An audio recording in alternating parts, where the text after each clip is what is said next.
Good morning. We're looking at failure, and I'm going to let you know right now that this morning we're not really going to look at restoration. It's going to be a bit of a depressing sermon this morning. We're going to look at a hope for forgiveness, but we're not going to actually get to forgiveness this morning. We're going to be stuck this morning in failure. To get a little bit of background of where we are, we have to look at where we've been. Going through Exodus, there's been a timeline, and at different points in Exodus, the time stops. And so we have been in a stopped area of dealing with the law, looking at not just the Ten Commandments, but looking at case law. How do these laws play out in real life? And the goal of that was to help us recognize that was the law, and it was a daily thing to consider what the law said and how does that play out in my everyday life. Sometimes we just look at the Ten Commandments and we get Charlton Heston in our mind with the tablets, and we forget that this was something that they had to deal with on a daily basis. We looked at God's design for the tabernacle, which is a pattern of what?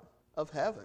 If heaven were a place on earth, it would be the tabernacle. Really what we learned is, how can a holy, righteous, perfect God dwell amongst sinful people without killing them all? I'm glad that they came up with a solution for that problem, because as the tabernacle was amongst the midst of the nation, Jesus did what? He tabernacled with us. He dwelt amongst man. We looked at the roles of the Old Testament priest in the line of Aaron and all of what was necessary, daily occurrences in the tabernacle, dealing with sacrifices and the different types of sacrifices and all the furniture that they had and the purpose of the furniture in the tabernacle. And we've been dealing with all of that. And now we're picking back the story where the story starts to move again. And Moses is on top of Mount Sinai, and he is having a great time. He is conversing with God. I like to say he was conversating. I don't know if that's a word or not, but he was conversating with God, and it was fantastic. He is fellowshipping with God, and God is instructing Moses concerning the law, concerning tabernacle, and all the things related to the covenant. What a great time for Moses. But that great time is interrupted by immense failure. What was the failure? We're going to jump ahead to verse 7, and the reason that we are going to jump ahead is we need to define what failure is. If you leave here this morning thinking this passage was about overcoming failures along life's journey to achieve success in your profession, in your hobbies, your ambitions, we have misunderstood the passage this morning. This is not about becoming a better spouse, a better parent, a better student, or a better teacher. This is not about interpersonal relationships or achieving goals. The failure we are learning from in this passage is a spiritual failure. It is a failure with one's walk with God. So let's see how God defines this failure to Moses. So we're skipping ahead to verse 7, and it says, "The Lord told Moses, 'Quick, go down the mountain. Your people, whom you brought from the land of Egypt, have corrupted themselves. How quickly they have turned away from the way I commanded them to go to live. They have melted down gold and made a calf, and they have bowed down and sacrificed to it.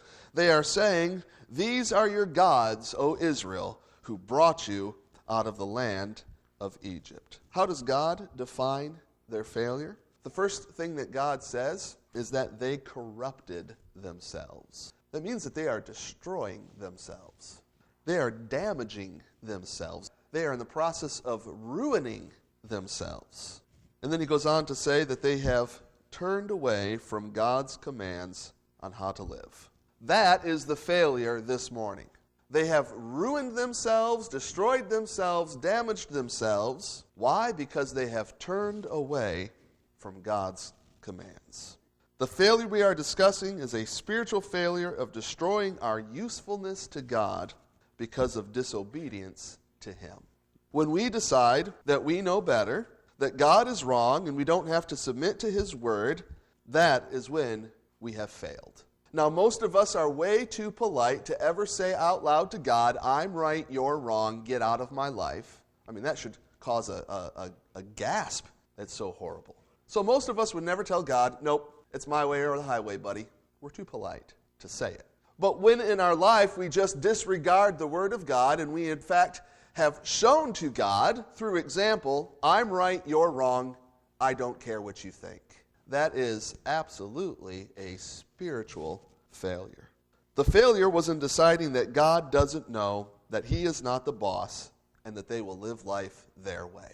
That's the failure we are discussing this morning. In verse 9, God goes on to describe the Israelites. It says, "Then the Lord said, I have seen how stubborn and rebellious these people are. Now leave me alone so my fierce anger can blaze against them and I will destroy them. Then I will make you, Moses, into a great nation." I like how a lot of other translations put that. It's very visual. He says they are a stiff-necked people. That's very visual, isn't it? That means that they are stubborn and unresponsive. Years ago, I was trying to ride a horse, and I'll stress trying. The horse was a rescued Mustang, which is to say that it was a wild horse at some point.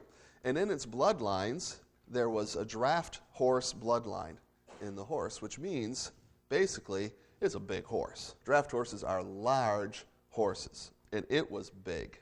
And I was on the back of this draft horse, part devil, and I had the reins, and I had it loose, and it was supposed to be neck-reined.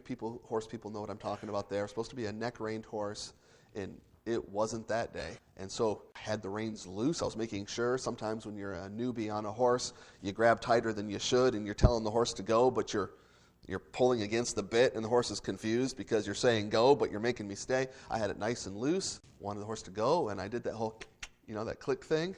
I practiced it earlier in the morning, and I was getting pretty good at it, and it wouldn't go. So what do you do next? Well, I gave it a little heel, and it didn't go.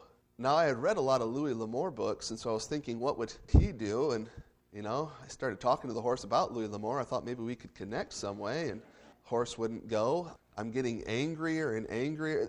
I reacted to the horse the same way I react to a computer when it's not working. I started yelling at it, and the horse just wouldn't go. It refused. And the horse was so big that there was nothing I could do about it. I had to get off the horse because that's what the horse wanted. And I had to lead it in, and it was gloating. The whole way back to the barn, it was gloating. It knew it was bigger than me, and I'm pretty sure it said, "You're not the boss of me." Stiff-necked horse. Nothing you could do. Couldn't make it go. No matter which way I turned it, I started using a plow rein, which is just sheer force to try to get it to go. Nothing happened. Stubborn and unresponsive. And God looks at the children of Israel and He says they are a stiff-necked people. So not only did the children of Israel have the attitude of, I'm right, God, you're wrong, I'm doing my life my way, get on board or not, I don't care. But God said, and they're stubborn about that. They don't just have the bad attitude, but they're stubborn in that bad attitude. God knew exactly who He was dealing with. Have you ever seen people try to get a horse into a trailer when the horse doesn't want to go into the trailer? We had neighbors like that. As I was watching, I thought, he might kill that horse and then load it into the trailer. You're getting in the trailer, dead or alive horse. It's just, man, can we be that way sometimes with God? Where we're so certain of how our life should go that we don't care what God thinks. Our minds are not going to be changed by Him. Stubborn and unresponsive. When it comes to obeying God, is your neck stiff? So that's what the failure was, but we're going to look at the start of the chapter in Exodus 32 and answering this question, why did they fail? Why did they fail? And the hope is that as we look at this, we can recognize why they failed, and maybe we won't have to fail also if we recognize why it happens. So in verse 1, when the people saw how long it was taking Moses to come back down the mountain, they gathered around Aaron. "Come on," they said, "make us some gods who can lead us. We don't know what happened to this fellow Moses who brought us here from the land of Egypt." So we have some clues there as to why they failed. The first reason that we see from here, why did they fail? Because they were impatient. They were impatient. What were they impatient about? Well, they quickly left Egypt. They crossed the Red Sea. I'm certainly going to move pretty quickly when I have a wall of water around me, right? I trust God, but let's get across this thing. So they moved quickly. They moved on into Sinai, and now they wait. I am not a fan of hurry up and wait. Have you experienced that? Hurry up and wait? It's aggravating. Move, move, move. Okay, now you got to wait. So they've been hurried, and now they're not moving on. They were also anxious to get to the promised land and then enjoy all of the blessings, and Moses was slowing them down. One of the things we read this morning was, those that wait on the Lord shall renew their strength. They shall fly on wings like eagles. They run and not grow weary. They shall walk and not grow faint. It is not easy to wait. And they were impatient. They wanted everything that had been told to them about the promised land, a land flowing with milk and honey, a land that already has cities and vineyards and farms that are built and planted and cultivated, and all they have to do is walk into it and take over. But instead, they're stuck in Sinai, not known as a green paradise at all, correct? Having manna every day, it's stuck there. They were impatient. Recognize that when you get impatient with God's timing, you are setting yourself up for spiritual failure. Why else did they fail? Well, they relied on man and not God. Where is your trust? It better not be in a preacher or a church. Trust God. They said, we don't know what has happened to Moses. That is a true statement.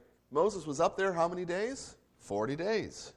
We don't know where Moses is. When I was in high school, my mom was sick with ALS, and so that meant a lot of traveling from either Grand Rapids. She would go to the University of Chicago quite a bit, and sometimes she would, and my dad would head to the Mayo Clinic in Minnesota. And so if they were heading to the Mayo, that would be about a week away, and if they were heading to the University of Chicago, that was just a couple of days that they'd be gone. And I went to school, and the teacher had a form that everybody needed to have their parents' signature back by tomorrow. And I was a senior in high school. And I said, I can't get this signed by tomorrow. And they said, why is that? I said, well, my mom is sick, and so they've been going away for different treatments and different things like that. So they said, well, when are they getting back? And you know that teenagers aren't the most detailed always. And I couldn't remember if they were going to Chicago or Minnesota. And so I said, I'm not sure. The teacher looked at me like I thought they were going to call Child Protection Service at that time. And I saw the panic, and I said, don't worry, I'm 18 years old. I can get drafted and die in war. Certainly I can be in my house at this point. They don't know where Moses is. They don't know when he's coming back. They don't know what has happened to Moses. It's a legitimate concern. But did you notice they never wondered where God was? That doesn't even enter their mind. They don't say, we're not sure where the Lord is on this. Their only concern was about Moses. It is almost like God didn't matter where he was. They were only concerned with Moses. They relied, they put their dependence, their trust was in man and not God. When you begin to put your faith and trust and hope into a person, you have set yourself up for spiritual failure. Verses 2 through 4. If you've never read this before and you've been going through Exodus with us, and you recognize that Aaron was declared to be the high priest and his sons were to serve as priests along with him, you'd expect better from Aaron. Look at this. So Aaron said in verse 2, he says, take the gold rings from the ears of your wives and sons and daughters and bring them to me. All the people took the gold rings from their ears and brought them to Aaron. Then Aaron took the gold, melted it down, and molded it into the shape of a calf. When the people saw it, they exclaimed, O Israel, these are the gods who brought you out of the land of Egypt. A couple things just to point out to help kind of understand what's going on here. Later on, if you've read ahead, when Moses confronts Aaron about this, Aaron says, all I did was put the gold in the fire and it came out like this. In a way, he's right, because he didn't do anything to shape the gold itself. What did he do? He created a mold. And then you put the gold into the mold, and you don't have to do anything else. It's going to melt, and what is it going to do? It's going to be shaped by the mold to be that form. So on one hand, Aaron is right that he doesn't do anything to the gold. He just put it in the fire and it came out a calf. Well, yeah, because you made a mold of a calf. Imagine that. So Aaron makes a mold of a calf, melts the gold, and it comes out. And when the people see the golden calf, they say, Israel, these are the gods that brought you out of Egypt. It's amazing God didn't strike them dead right then. Correct? Because it was not a gold calf that sent the plagues. It was not the gold calf who opened the Red Sea, that sent the manna, provided water, provided the pillar of fire or smoke that they were to follow and find their way. And yet they attributed all of that to the idol that they had Aaron create. There's a lot of failure there, isn't it? Why did they fail? One of the reasons they failed is even though we are not to rely on and put our trust in people as a substitute for putting our trust in God, God has given his church and God has given Israel leaders. And one of the reasons they failed is that their spiritual leader was a populist follower. When we look for leaders who will only lead us in the way we want to go, when we look for a leader who will never tell us no, then we have set ourselves up for what? Spiritual failure. We need leaders that can tell us no. Don't want to get too much into politics, but do you know why we don't always have the great legislation going on? It's because we refuse to vote for somebody who would tell us no. So whose fault is it? It's ours. Because if anybody ever told the people no, they'd never get elected. So it's always promises about what they will do for us. We need leaders who will tell us no. What Aaron tries to do in verse 5, he says, Aaron saw how excited the people were, so he built an altar in front of the calf. Then he announced, tomorrow will be a festival to the Lord. What is Aaron trying to do? He's trying to steer everything back to the way it should be. This isn't a complete abandonment of God. What Aaron is doing is he's saying this bull is representative of the strength and the fertility of God. So this bull will simply represent God to the people. That's what Aaron is attempting to do. But we see in the second commandment that not only we're not supposed to have any other God before the true God, but we're not supposed to have any graven images. God cannot be worshipped by items, by articles, by things created by us. I remember a rodeo I went to one time in a small town in Utah, and they had bull riding, which, man, I like going to those because I know I'm smarter than them. I don't always know if I'm smarter than people, but I know when I watch a guy get on a bull and try to ride it for 8 seconds by making it angry, I know I'm smarter than that guy. And so I was a little kid watching that, and the bull was on the other side of the arena, and it turned around and it looked at me right in the eyes, and it charged. I was probably 5 at the time, and I thought that bull was going to come right through the fence, and it skidded to a stop right at the fence, and then it snuffed. Bulls are impressive. They are strong animals. So to say that, the Lord is represented by this bull, what is Aaron trying to say? The Lord is mighty and strong, and he's trying to steer the people back. This excitement that they had about the golden calf, let's steer that excitement back to the Lord. That is failure. So Aaron says that tomorrow will be a festival to the Lord. And look what actually happens. It says, so the people got up early the next morning to sacrifice burnt offerings and peace offerings. If I were to have only read that the people rose to present burnt offerings and peace offerings, without any context around that, would you think this was a good thing? Yeah. God told them to offer burnt offerings and peace offerings, and the people are doing it. So they go and they do that. And it says, after this, they celebrated with feasting and drinking, and they indulged in pagan revelry. In a lot of the versions it says, they rose up to play. Here's what happened. When we decide, or when the Israelites decided that they didn't need to obey God about idolatry and about graven images, once the dam broke, it broke. And to try to steer sinful behavior back into a righteous way never works. The people followed along. All right, I need to do the sacrifices. I'll do the sacrifices, and as soon as it's done, it's on. The last one, why did they fail? One word of why they failed. Compromise. Compromise. Is compromise a good thing? It's fine with things that don't matter, but the truth can't be compromised. If anything is different than the truth, it is a what? A lie. And this was a lie. They compromised. So how bad did it get? Well, it's interesting. In the Old Testament, there are a bunch of passages where that if we read them, we'd say, I didn't know that was in there. That's in the Bible? If we were to ask the Bible to be rated by the people who rate movies, there are so many passages where the Bible would be rated R. Unbelievable stuff. And in the last few chapters in the book of Judges, there is an account of something that occurred, that in Judges 19:30, This was the response of the people in the time of the judges, where this really horrible occurrence took place. It says, everyone who saw it said, such a horrible crime has not been committed in all the time since Israel left Egypt. I think they're pointing back to this time here with the golden calf. They said it has never been this bad since that time that the Israelites were leaving Egypt. So think about it. What are we going to do? Who's going to speak up? So what was so horrible in the time of the judges that they compared it to this time with the Israelites in Sinai? Well, let me walk you through it. You are free to read it. And again, this is at the last few chapters of the book of Judges. There was a Levite who was traveling through the tribal territory of Benjamin. The town that he was traveling and stayed in was Gibeah. The man was taken into a home to spend the night, and during that time the men of the town surrounded the home and demanded that the homeowner send this man out so that they could rape him. The homeowner and the traveling man instead sent out the traveler's wife so that they could rape her instead. And they did, all night.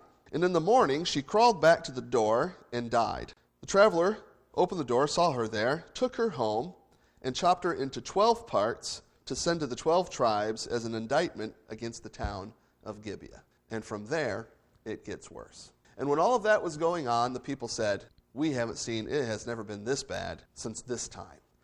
Understand that all of what took place wasn't just the worshiping of the gold calf, but once the dam broke, it broke, and nothing was off limits.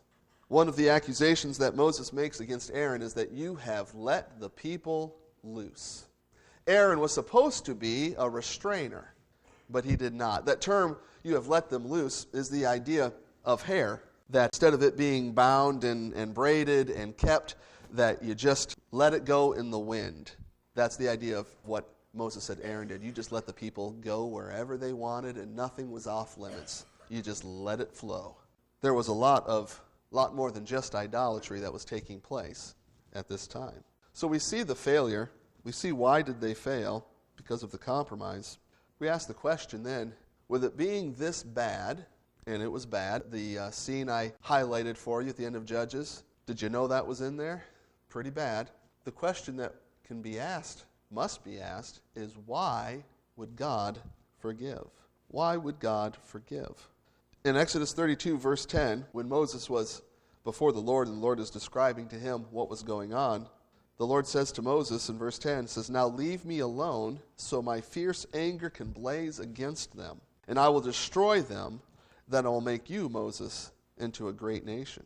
That was God's stated course of action to Moses. Give me a moment, Moses. I'm going to kill them all, and I'll start over with you. Why would God change his course from his stated desire? Certainly, God was right in his condemnation. God had the authority to destroy the people. According to the covenant that the people agreed to, God had the authority to do that. His judgment would have been right and just. Why would God forgive? What hope is there of God's forgiveness of this spiritual failure?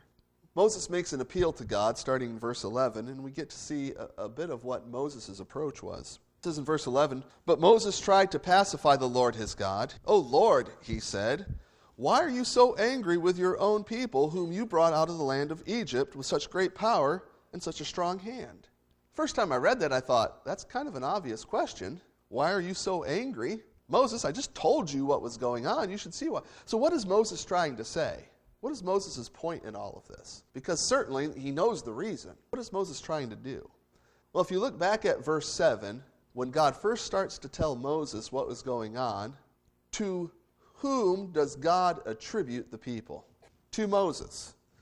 And then who does God say led the people out? Moses. So now Moses' turn to talk, and the first thing he says is, he says, God, these are your people that you led out.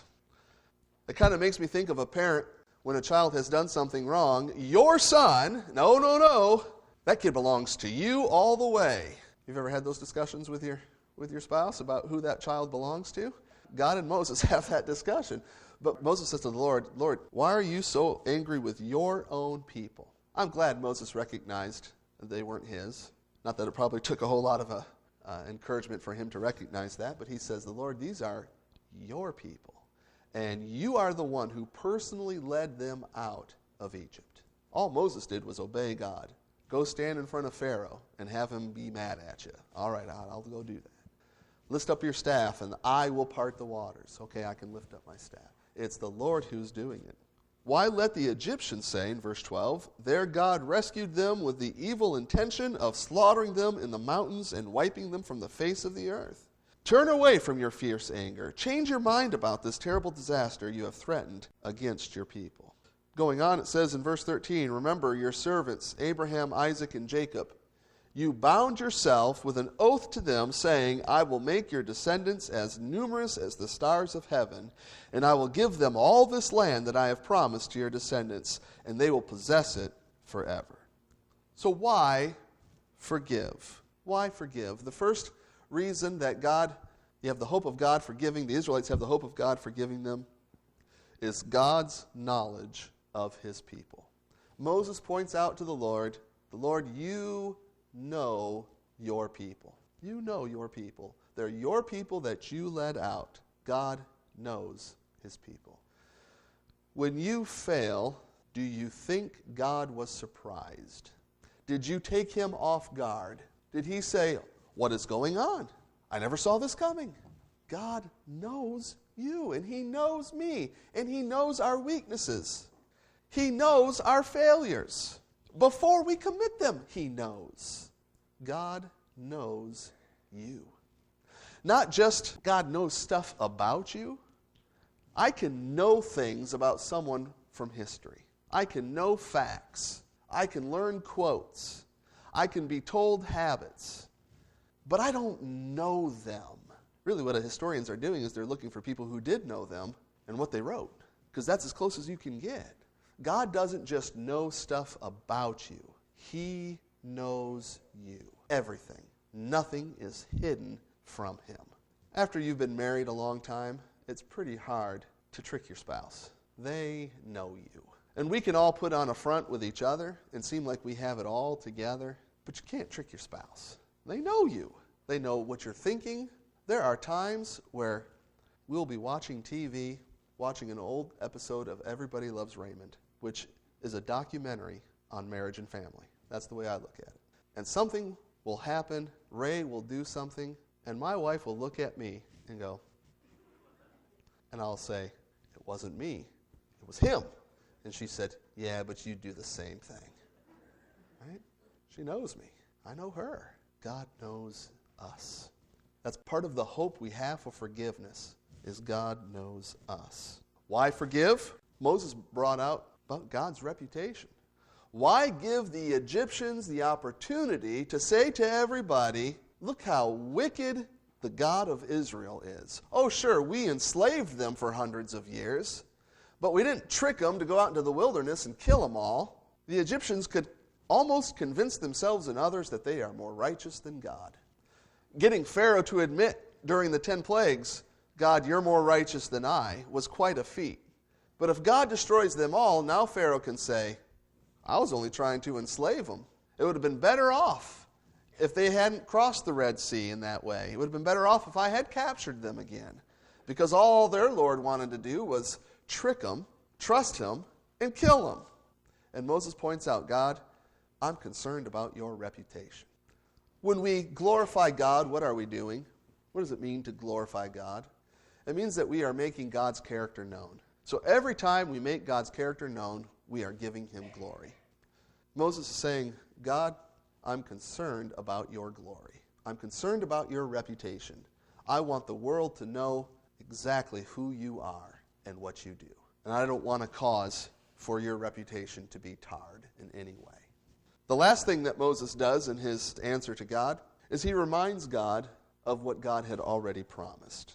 He says he reminds God that you made promises to the patriarchs, specific promises to Abraham about the people leaving and going to Egypt, about being enslaved for 400 years, about being led out back to the land that you had promised to Abraham to be the home of Abraham's ancestors. He brings all of this out because God remembers. God made promises. God remembers his promises. God keeps his promises. Let me say that again. God makes promises. God remembers promises. God keeps promises. Not every promise in the Bible is specifically for us. It's important to know that. But there are promises in the Word of God that do apply to us and were given to us. And let me assure you that even, Christian, if you have a spiritual failure, those promises remain. They remain. What are some of the things God has promised you, believer? He has promised to never leave you nor forsake you, even after spiritual failure. He has promised that He is preparing a place for you, and that doesn't change because of spiritual failure. We have a hope for forgiveness because of God remembering and keeping His promises. But even though there is that hope of forgiveness, there is the actual cost of failure. Just because we hope God forgives doesn't mean that everything that occurs after a failure will simply go away. There are consequences, always consequences. In verse 19, this is after Moses, he's coming down to camp. It says, when they came near the camp, that's Moses and Joshua, Moses saw the calf and the dancing, and he burned with anger. He threw some tablets to the ground, smashing them at the foot of the mountain, which means the covenant has been broken. He took the calf they had and made it and burned it, and he ground it into powder and threw it into the water and forced the people to drink it. That's odd.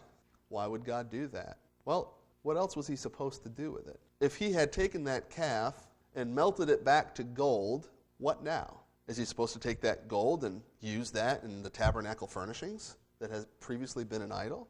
Is he supposed to bury it in the ground and hope that nobody discovers a huge pile of gold? I think this is a little ironic because the people certainly internalized their mistake, did they not? And there was no making a gold calf from that gold ever again. It's done. You want a gold calf? Drink it. Get what you want. There's more than just that. When we look at what occurs, drinking gold water doesn't seem like such a big deal. Verse 25, Moses saw that Aaron had let the people get completely out of control, much to the amusement of their enemies. Part of the consequence of spiritual failure is the amusement of those who hate God. How many times has a prominent Christian experienced failure in a major way, and what happens after that Christian fails? Well, you get all the scoffers that come, and they say, see, I knew Christians aren't better than anybody else. And to that we say, duh. It's not that we're better, it's that we're forgiven. That's the difference. But it causes glee amongst the people who hate God. It causes glee. It causes their amusement. They think it's funny. It's enjoyable. And we turn ourselves into a joke. God can forgive us, but it takes a while to get behind the joke. And then lastly, probably not lastly, this was not an exhaustive list. As you read it this week, I'm sure you'll find different consequences. Moses calls and says, who's on the Lord's side? All right, who wants to deal with this? And the Levites come, the whole clan of Levites come. And it says, this is what the Lord, the God of Israel says. Each of you take your swords and go back and forth from one end of the camp to the other. Kill everyone, even your brothers, friends, and neighbors. It says to kill everyone who is continuing to participate in their behavior after the idolatry, the fornication, the revelry, the continuing on in idol worship. Perhaps you have read the book Lord of the Flies, and it's about a group of boys who don't have any authority, and it's just them, and without any parental guidance or authority, they run wild. They go nuts, and they start doing all sorts of horrible things. And then all of a sudden, the grown-ups show up, and they see the parents, they've seen the grown-ups, they see the authority has returned, and they just start crying because they knew they were wrong. Well, God is saying, and Moses shows up, the people who aren't crying, the people who don't recognize that what they did was wrong, the people who are continuing in it, walk back and forth in camp, and I don't care if it is your brother or your best friend, kill them. And on that day, 3,000 people die. Later on, God sends a plague, and more people die, but by the hands of the Levites, 3,000 people die. This was real. Don't just read it in the Bible and say, this was real. There were real people who had to walk amongst the camp, walk amongst their nation, and determine if they had to kill them or not. And some of them had to kill their brother. Some of them had to kill their friend, perhaps even their father. And they had to run them through with a sword that day. Is there a consequence for failure? Yes, and sometimes the consequence can be deadly, and it can stick with you. I told you this wasn't a happy sermon this morning. I can give you hope for next week, but we are left with the consequence of failure. So what's the point? The point is recognize what brings spiritual failure. Recognize it in your life before it happens. Recognize that I'm starting to get impatient with God. Let me take a moment and breathe.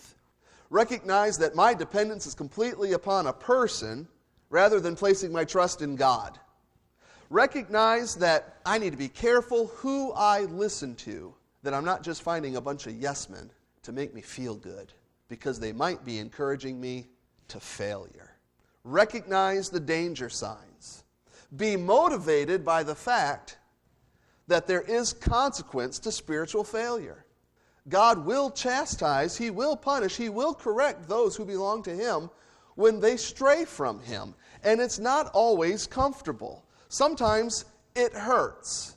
Sometimes it scars.